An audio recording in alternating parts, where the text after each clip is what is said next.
এই লগ্নাধিপতি মঙ্গল যদি রাশি চক্রে যতটা স্ট্রং হবে, যতটা শক্তিশালী অবস্থায় থাকবে, ব্যবসা ক্ষেত্রে মঙ্গলের দৃষ্টি যতটা শক্তিশালী অবস্থায় থাকবে,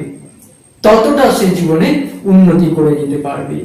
ভাগ্যাধিপতি বৃহস্পতির সঙ্গে মঙ্গলের সম্পর্ক যতটা স্ট্রং হবে, এই ভাগ্যাধিপতি বৃহস্পতির সঙ্গে ব্যবসা কারক গ্রহ শুক্রের সম্পর্ক যতটা স্ট্রং হবে, শুক্র আর বৃহস্পতি যদি রাশি চক্রে একই ঘরে থাকে, অথবা